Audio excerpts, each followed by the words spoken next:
একটু ভয় ভয় লাগতেছে, মানুষজন নাই ভাই। এগুলো দেখলে সত্যি মন ভাঙা যায়। কি একটা বিপদে ফেলাইছে। আমি যাব হচ্ছে, আমারে দেখাইতেছে বামে যাইতে, আমি বামে কোথায় যাব? তো কেমন আছেন সবাই? আশা করি সবাই ভালো আছেন। আজকে যাচ্ছি গাজীপুর। 4 দিন আগে ফেসবুকে একটা ভিডিও দেখি গাজীপুরের একটি গজারি বনের। ভিডিও দেখার পরই প্ল্যান করে ফেলি যে যাব ওখানে। আজকে 4 দিন ধরে সময় বের করতে পারতেছিলাম না, আজকে সময় পাইছি, তাই সকাল সকাল বেরিয়ে পড়লাম। সকাল সকাল বলা যায় না, অলরেডি 11:15 বাজে। ঘুম থেকে উঠছি সকাল 8টায়। তারপরে ঝিমাইতে বাসা থেকে বের হতে হতে 10:30। রাস্তাঘাট মোটামুটি ফাঁকাই আছে, কিছু কিছু জায়গায় জ্যাম ছিল। মহাখালী বনানী হালকা জ্যাম ছিল। খিলক্ষেত আছি, দেখি এয়ারপোর্টের কী অবস্থা। উত্তরার এয়ারপোর্টের জ্যামটা ক্রস করতে পারলেই আর টেনশন নেই। এয়ারপোর্ট ক্রস করে উত্তরা চলে আসছি। সামনে মনে হচ্ছে মোটামুটি জ্যাম আছে। গুগল ম্যাপটা অন করা হয় নাই, গুগল ম্যাপটা অন করে চেক করা দরকার ছিল। আর চেক করেও কী লাভ, জ্যাম থাকলে জ্যামের মজা বুক করতেই হবে। কি একটা অবস্থা, এই ফ্লাইওভারের উপরে রিক্সা ভাই, এগুলো দেখলে সত্যি মন ভাঙা যায়। কোন এদের জ্বালায় এই যে ভ্যান গাড়ি।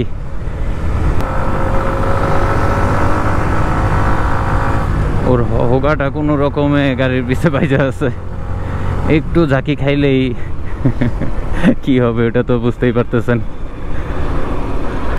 বড়বাড়ি রোডে প্রায় 10 মিনিট জ্যামে দাঁড়াচ্ছিলাম।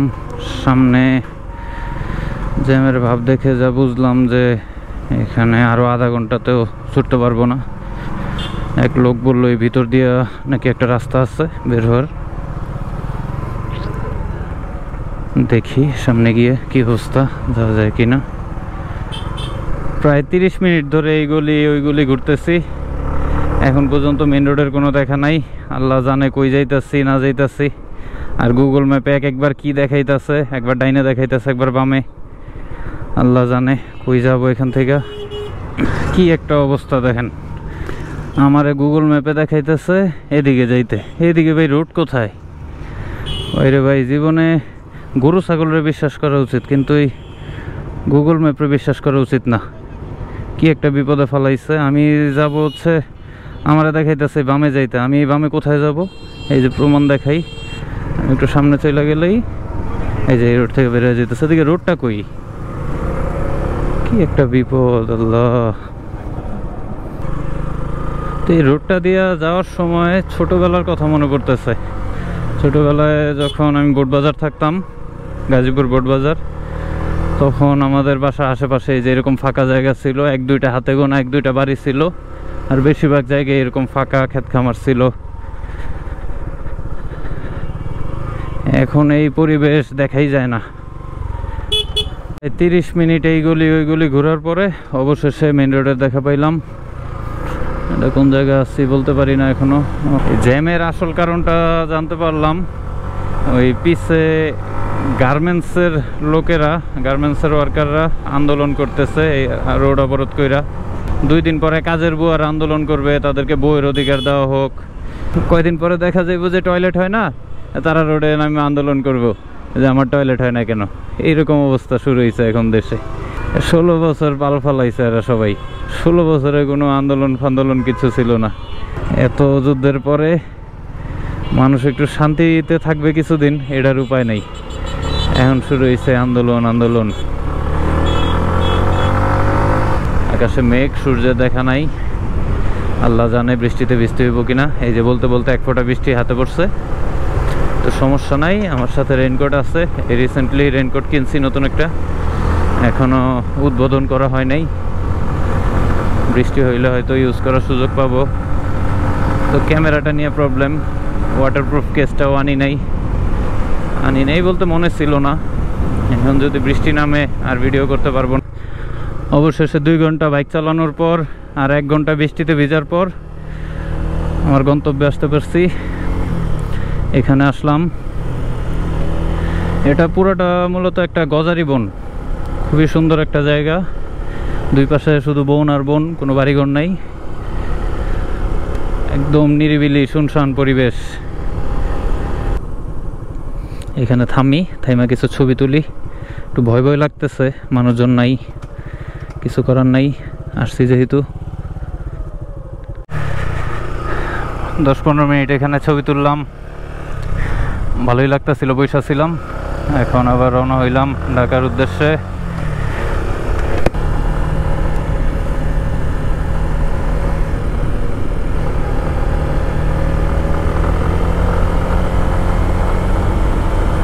যারা ভিডিওটা দেখতেছেন একবার চিন্তা করে দেখেন যে আপনাদেরকে যদি রাত্রের বেলায় না এই রোডে ছাইড়া দেওয়া হয় কেমন লাগবে। প্রায় 10 মিনিট ধরে বাইক চালাইতেছি, জঙ্গল আর জঙ্গল, প্রায় কয়েক কিলোমিটার রাস্তা জুড়ে এই জঙ্গল। এখন বাজে হচ্ছে 2:40। এখান থেকে ঢাকা হচ্ছে 41 কিলোমিটার, প্রায় আমার বাসা পর্যন্ত যাইতে প্রায় 50 কিলোমিটার। এখন রওনা দিয়ে দেই। দুপুরে খাওয়া দাওয়া কিছু হয়নি এখনো, ভাবছিলাম এদিকে কোনো খাবার হোটেল পাইলে এখান থেকে খাওয়া দাওয়া করে নেব। তো দুঃখের ব্যাপার হচ্ছে এখানে কোনো খাবার হোটেল, একটা চায়ের দোকানও নাই। এই গ্রামের রাস্তার একটাই মজা, আঁকাবাঁকা রোড, একদম ফাঁকা নিরিবিলি পরিবেশ, আঁকাবাঁকা রোড। এই যে মাঝে মাঝে এরকম 1-2টা খাম্বা পাবেন রোডের মাঝখানে, ঠান্ডা বাতাস। এই যে রাস্তার মাঝখানে এরকম গরু দাঁড়ায় থাকবে, বাইকার। এখান থেকে মেন রোডে মনে হয় 3 থেকে 4 কিলোমিটার রাস্তা, যাইতে থাকি, ভালোই লাগতেছে। প্রায় 12 কিলোমিটার বের হয়েছি ওই জঙ্গলের এখান থেকে মেন রোড পর্যন্ত আসতে 12 কিলোমিটার রাস্তা। এই 12 কিলোমিটার রাস্তা শেষ করে মেন রোডে উঠলাম। এখন বাকি সব রাস্তা আমি চিনি, মুখস্থ আছে, গুগল ম্যাপের প্রয়োজন নাই। এখন রাস্তায় একটা চায়ের দোকান দেখলে একটা চায়ের ব্রেক নেওয়া লাগবে।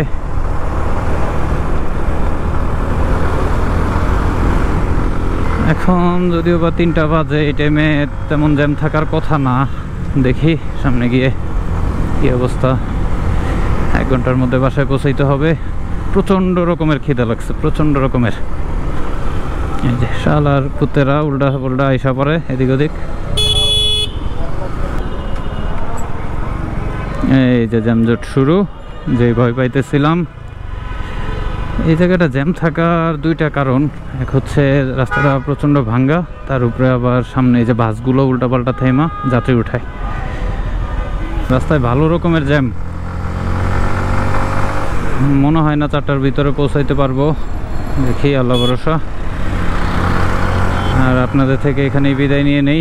এখানে দেখানোর মতো, বলার মতো আর কিছুই নেই, জ্যামজট ছাড়া দেখানোর মতো আর কিছুই নেই। যারা এতক্ষণ কষ্ট করে ভিডিওটা দেখলেন সবাইকে ধন্যবাদ। ভালো থাকবেন, সুস্থ থাকবেন। আল্লাহ হাফেজ, আসসালামু আলাইকুম।